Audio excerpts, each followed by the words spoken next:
स्वागत है आपका विज्ञान के महत्वपूर्ण प्रश्नों की सीरीज के एक न्यू वीडियो में। ठीक है दोस्तों, आज के वीडियो से हम जो विज्ञान के महत्वपूर्ण प्रश्न जो स्टार्ट कर रहे हैं, इसके पहले जो हम सोशल साइंस और गणित के महत्वपूर्ण प्रश्नों की सीरीज चला रहे हैं, अगर आपने वो वीडियोस नहीं देखे तो डिस्क्रिप्शन बॉक्स में मैं उनके प्लेलिस्ट के लिंक दे दूंगा, आप जाकर वहाँ से देख सकते हैं। ठीक है दोस्तों, तो चलिए विज्ञान के महत्वपूर्ण प्रश्नों की शुरुआत करते हैं। और ये जो प्रश्न है दोस्तों मैंने कंचन पॉकेट गुटका से लिया है, जो कि काफ़ी अच्छी गाइड मानी जाती है।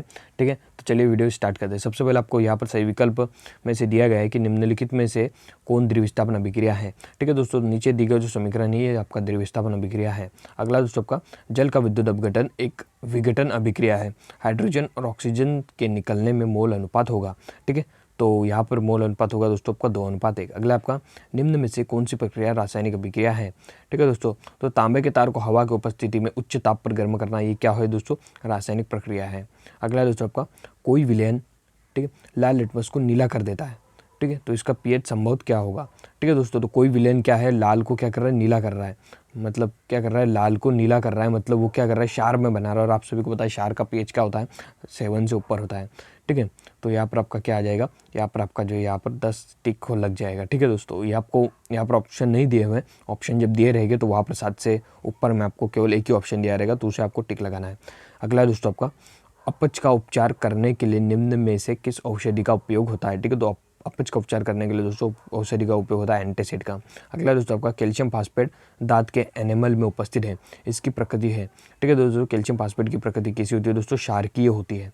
ठीक है, क्षारकीय, आपको ध्यान रखना है। ठीक है, अगला दोस्तों अगला देखते हैं, निम्न में से कौन सा खनिज अम्ल नहीं है। ठीक है दोस्तों, साइट्रिक जो अम्ल है ये खनिज है, लेकिन ये अम्ल की श्रेणी में नहीं आता। अगला दोस्तों आपका एक इलेक्ट्रोलाइटिक सेल में होता है। ठीक है, तो इसमें क्या होता है दोस्तों, ऋणावेशित एनोड होता है। अगला दोस्तों देखिए, वायु में अधिक समय तक खुला छोड़ देने पर चांदी की वस्तुएं काली पड़ जाती है, इसका कारण है। ठीक है दोस्तों, इसका कारण है Ag2S। ठीक है, अगला दोस्तों आपका निम्न में से कौन रासायनिक अभिक्रिया करेगा। ठीक है, निम्न में से कौन रासायनिक अभिक्रिया करेगा, तो दोस्तों यहाँ पर आपको ऑप्शन नहीं दिए हुए, नहीं तो हम समझाते आपको। तो CuSO4 + Fe ये रासायनिक अभिक्रिया नहीं करेगा। अगला दोस्तों आपका वायुमंडल में कार्बन निम्न रूप में उपस्थित होता है। ठीक है दोस्तों, तो वायुमंडल में कार्बन उपस्थित होता है, कार्बन मोनोऑक्साइड और कार्बन।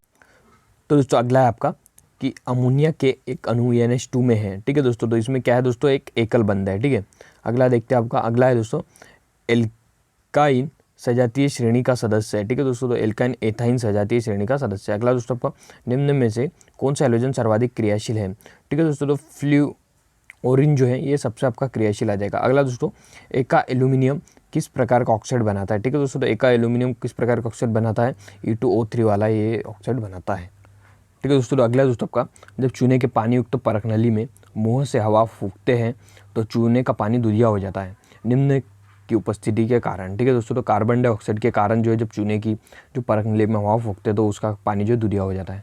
अगला दोस्तों आपका निम्न में से कौन सा पादप हार्मोन है। ठीक है दोस्तों, तो दोस्तों साइटोकाइनिन है आपका, ये पादप हार्मोन है। अगला दोस्तों आपका शरीर का संतुलन निम्न द्वारा नियंत्रित होता है। ठीक है दोस्तों, तो शरीर का संतुलन जो है सेरिबेलम द्वारा नियंत्रित होता है।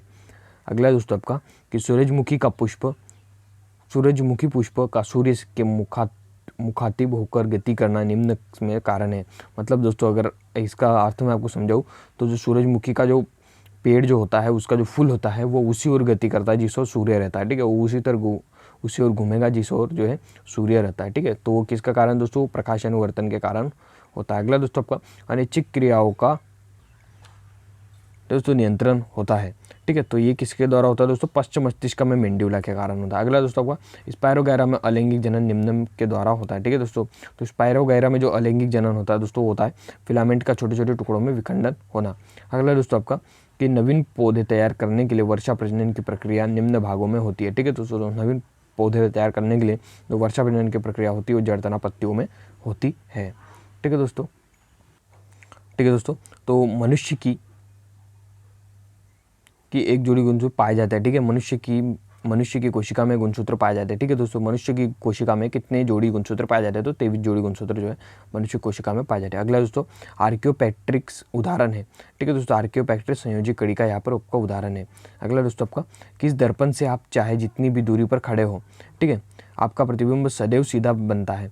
ठीक है, वो दर्पण कौन सा है। ठीक है, तो वो दर्पण है दोस्तों आपका समतल दर्पण या फिर उत्तल दर्पण। ठीक है, अगला देखते हैं दोस्तों आपका, अगला दोस्तों आपका टॉर्चो सर्च लाइटों एवं वाहनों के हेडलाइटों में बल्ब में रखा जाता है। ठीक है, तो इसमें कौन सा दर्पण रखा जाता है? तो सबका परावर्तक की फोकस दूरी काफ़ी समीप। ठीक है, बल्ब। ठीक है दोस्तों, तो यहाँ पर हमें प्रश्न में पूछा गया है कि भाई जो सर्च और जो हेडलाइट जो वाहनों होते हैं उनके बल्ब को रखा जाता है। ठीक है, तो परावर्तक की फोकस दूरी के काफ़ी समीप यहाँ पर आपको रखा जाता है। अगला दोस्तों आपका परावर्तन के नियम किसके लिए सबसे अच्छे साबित होते हैं? ठीक है दोस्तों, परावर्तन के नियम किसके लिए सबसे अच्छे साबित होते हैं? ठीक है, तो सभी दर्पणों के लिए, चाहे उसकी आवृत्ति कुछ भी हो। ठीक है, तो परावर्तन के नियम सभी दर्पणों के लिए अच्छे साबित होते हैं, चाहे उसकी आवृत्ति कुछ भी हो। अगला दोस्तों स्वस्थ मनुष्य के लिए स्पष्टम जो है दृष्टि की न्यूनतम दूरी कितनी है? ठीक है, तो मनुष्य के लिए स्पष्ट न्यूनतम दूरी कितनी है दोस्तों? 25 सेंटीमीटर। ठीक है, 25 सेंटीमीटर तो हम स्पष्ट रूप से देख सकते हैं। अगला दोस्तों आपका कि निकट दृष्टि दोष दूर करने के लिए लेंस प्रयुक्त होता है। ठीक है दोस्तों, निकट दृष्टि दोष लेंस जो है अवतल लेंस प्रयुक्त होता है निकट दृष्टि दोष को दूर करने के लिए।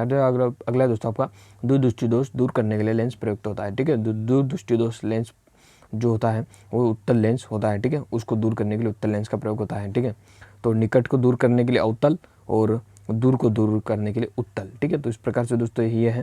ठीक है, तो आज के वीडियो में इतने ऑब्जेक्टिव, मिलेंगे नेक्स्ट वीडियो में और नए ऑब्जेक्टिव के साथ।